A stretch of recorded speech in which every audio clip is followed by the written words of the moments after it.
Hello students, welcome to my channel. So student, जैसा कि मैंने आप लोगों को इससे पहले वाली वीडियो में बताया था कि आपका जो बिजनेस स्टडीज़ है क्लास 11th का, यानी जो स्टूडेंट कॉमर्स के हैं और क्लास 11th में हैं, तो उनका बिजनेस स्टडीज़ का पूरा क्लास मैं चला रही हूँ अपने चैनल पे। तो आपको अपने बिजनेस स्टडीज़ से रिलेटेड हर एक टॉपिक, हर एक चैप्टर का वीडियो पढ़ने को मिलेगा। इसलिए मेरे चैनल को सब्सक्राइब करके बेल आइकन को प्रेस कर लीजिए। और स्टूडेंट, इससे पहले वाली क्लास में मैंने पढ़ाया था कि आर्थिक और अनार्थिक क्रियाएं क्या हैं, यानी जो मानवीय क्रियाएं हैं, ह्यूमन एक्टिविटीज़ हैं, वो क्या हैं। तो उसमें आप लोगों को मैंने बहुत अच्छे से बता दिया कि आर्थिक और अनार्थिक क्रियाएं क्या होती हैं। तो आज की वीडियो में हम पढ़ेंगे आर्थिक एवं अनार्थिक क्रियाओं में अंतर, distinction between economic and non economic activities. तो आर्थिक क्रिया को इकोनॉमिक एक्टिविटीज़ कहते हैं और अनार्थिक क्रिया को नॉन इकोनॉमिक एक्टिविटीज़ कहते हैं। और स्टूडेंट, ये सिर्फ 11th के स्टूडेंट के लिए ही नहीं, आपका ये लाइफ टाइम के लिए बहुत यूजफुल होगा। और जब आप लोग बीकॉम में भी जाएंगे तो भी आपको ये टॉपिक पढ़ना रहेगा। तो ये सारी चीज़ें जो है ना, हम बहुत इम्पोर्टेंट है। तो देखिए, आर्थिक और अनार्थिक क्रिया में क्या डिफरेंस होता है, क्या अंतर होता है, बहुत इम्पोर्टेंट टॉपिक है, एग्जाम में आपसे पूछा भी जा सकता है। देखिए स्टूडेंट, सबसे पहले हम देखेंगे संबंध, अंतर का आधार। सबसे पहले हम देखेंगे अंतर का आधार, यानी कि इन दोनों के बीच में जो अंतर है उसके आधार क्या है, पॉइंट क्या क्या है दोनों के बीच में अंतर होने के। सबसे पहला पॉइंट है, देखिए, संबंध यानी रिलेशन। आर्थिक क्रियाएं में देखिए, आर्थिक क्रियाएं धन की प्राप्ति से संबंधित होती है, यानी जो आर्थिक क्रियाएं हैं वो धन की प्राप्ति यानी पैसे कमाने से संबंधित होती हैं। क्योंकि स्टूडेंट, इससे पहले वाले क्लास में मैंने आपको कोई बहुत अच्छे से बता दिया था, समझा दिया था कि आर्थिक क्रियाएं मनुष्य क्यों करता है, ताकि जो उसके जीवन की, उसके अपने लाइफ की जरूरतें हैं उसको पूरा कर सके। इसलिए वो पैसे कमाता है, कोई ना कोई बिजनेस करता है, व्यवसाय करता है, जिससे वो पैसे कमा सके और अपनी जरूरतों को पूरा कर सके। तो ऐसी क्रियाएं जो धन की प्राप्ति के लिए, पैसे कमाने के लिए किया जाए, वो आर्थिक क्रिया होती है। अब देखिए अनार्थिक क्रिया। अनार्थिक क्रियाएं धन की प्राप्ति से संबंधित नहीं होती। देखिए, जो अनार्थिक क्रिया है, ये भी मैंने आप लोगों को बता दिया था कि जैसे मान लीजिए कोई भी माँ है घर की, अगर वो अपने घर में खाना बनाती है अपने सभी परिवार के लोगों के लिए, तो इसका उद्देश्य उसका ये नहीं है कि वो मतलब पैसे कमाए। तो ये क्या है, ये अनार्थिक क्रिया है। और जैसे कोई टीचर है जो जब वो स्कूल में पढ़ाता है, सपोज दैट, मान लीजिए स्टूडेंट, कोई टीचर है, जब वो स्कूल में जाते हैं, स्टूडेंट्स को पढ़ाते हैं, तो उनका उद्देश्य वहाँ क्या है कि वो जब पढ़ाते हैं तो उनको उसके बदले में क्या मिलती है, सैलरी मिलती है महीने में, जब महीना खत्म होता है तो। और जब वही टीचर अपने घर आ जाएं और अपने बच्चे को पढ़ाएं, तब वहाँ पर उनका उद्देश्य पैसा कमाना नहीं होता है। तब उनका उद्देश्य यहाँ पे अपने बेटे को वो पढ़ा रहे हैं एक पिता की हैसियत से। तो ये उनकी अनार्थिक क्रिया हो गई। और जब वो स्कूल में पढ़ाते हैं तो वो वहाँ पे उनकी आर्थिक क्रिया होती है। तो इस तरह से इन दोनों के बीच में ये अंतर बनता है। दूसरा है मापदंड यानी मेजरमेंट।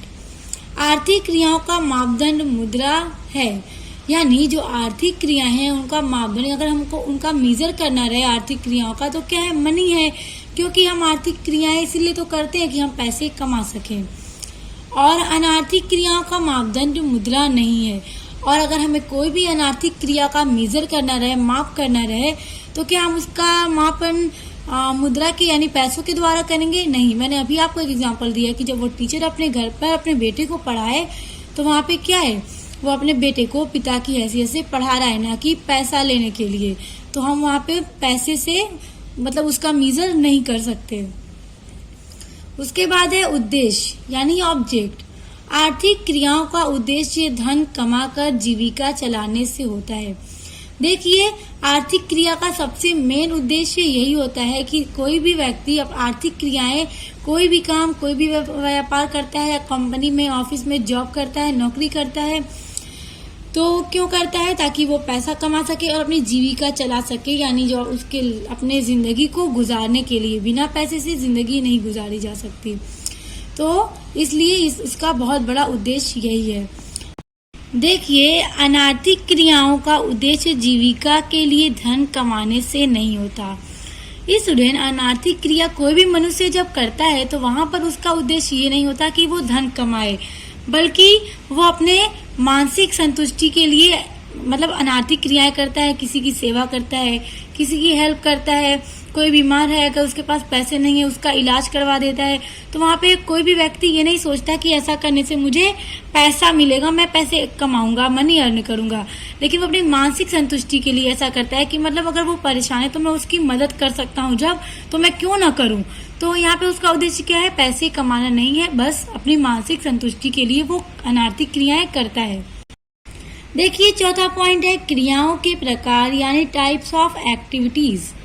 तो देखिए, व्यवसाय, पेशा एवं रोजगार आर्थिक क्रियाओं के विभिन्न प्रकार हैं।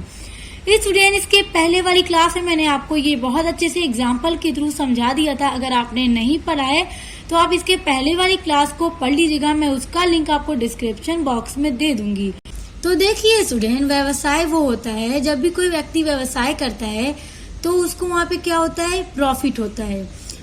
और पेशा क्या है? जब भी पढ़ लिख के किया जाए, जैसे देखिए डॉक्टर को ले लीजिए फॉर एग्जांपल, डॉक्टर हैं अगर, तो वो ऐसे ही डॉक्टर नहीं हो जाते, उसके लिए उन्हें बहुत ज़्यादा मेहनत करनी पड़ती है, पढ़ते हैं, हाई डिग्री लेते हैं, तब जाके वो डॉक्टर बनते हैं। चार्टर्ड अकाउंटेंट हो गए, कोई वकील हो गए, तो ये सब जो होते हैं ये सब पेशा होता है उनका, और इसमें वो लोग फीस लेते हैं।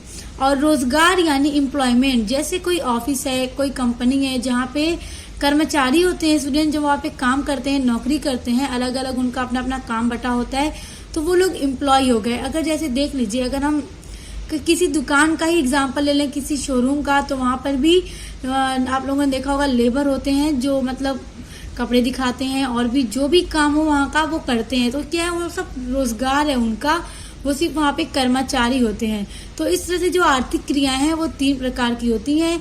व्यवसाय जिसमें प्रॉफिट होता है, पेशा जिसमें फीस लेते हैं, और रोजगार जिसमें सैलरी या वेजेस मिलता है। और उसके बाद है अनार्थिक क्रियाओं का केवल एक ही स्वरूप होता है।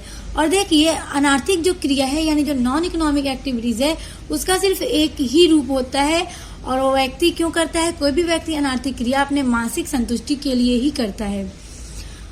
देखिए, 5वां पॉइंट है प्रेरणा स्रोत, सोर्स ऑफ इंसेंटिव। तो आर्थिक क्रिया में देखिए, आर्थिक क्रियाओं का प्रेरणा स्रोत आवश्यकताओं की संतुष्टि होती है।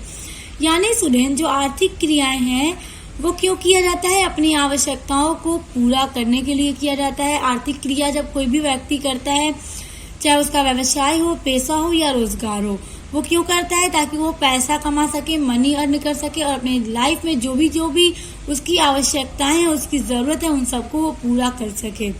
तो इसलिए ये आवश्यकताओं की संतुष्टि यहाँ पर होती है। और देखिए, अनार्थिक क्रियाओं का प्रेरणा स्रोत भावनाओं से संबंधित होता है। और अनार्थिक क्रियाओं में क्या है स्टूडेंट? अनार्थिक क्रिया में जब भी कोई व्यक्ति कोई काम करता है तो अपनी भावनाओं से करता है। यानी स्टूडेंट, मान लीजिए अगर कोई व्यक्ति है जो बहुत परेशान है, उसके पास पैसे नहीं है, वो बीमार है, दवा करने के लिए उसके पास पैसे नहीं है, तो अगर कोई दूसरा व्यक्ति जिसके पास है पैसा, उसको उस पर दया आ जाए, तो वो सोचेगा कि जब मेरे पास है तो मैं उसकी हेल्प कर सकता हूँ कुछ, तो वो वहाँ पे उसको क्या है कि डॉक्टर के पास ले जाए, उसका इलाज करवाए। तो क्या है, वो अपनी भावनाओं, उसके मतलब दिल में फीलिंग्स आ जाती हैं कि हाँ ये परेशान है, तो जब मैं कर सकता हूँ इसके लिए कुछ, तो क्यों ना करूँ। तो वहाँ पे क्या है कि वो मनी अर्न करने के लिए नहीं करता, यहाँ पे वो उसकी हेल्प इसलिए नहीं कर सकता कि उसकी आवश्यकताओं की, उसकी जरूरतों को पूरा किया जा सके।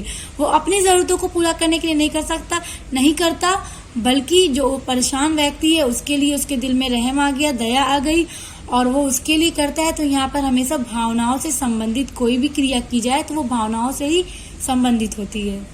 सो स्टूडेंट, आप अपने क्लास 11 के सब्जेक्ट बिजनेस स्टडीज को पढ़ने के लिए मेरे चैनल को सब्सक्राइब करके बेल आइकन को प्रेस कर लीजिए, क्योंकि यहाँ पर आपको अपने बिजनेस स्टडीज से रिलेटेड हर एक चैप्टर और हर एक टॉपिक को पूरा कराया जाएगा। साथ ही साथ आपका जो ऑब्जेक्टिव क्वेश्चन है उसको भी मैं पूरा कराऊंगी। तो इसलिए चैनल को सब्सक्राइब करके बेल आइकन को प्रेस कर लीजिए, ताकि आने वाला कोई भी वीडियो जो बहुत इंपॉर्टेंट हो वो आपसे मिस ना हो सके। तो अब मिलते हैं नेक्स्ट वीडियो के साथ।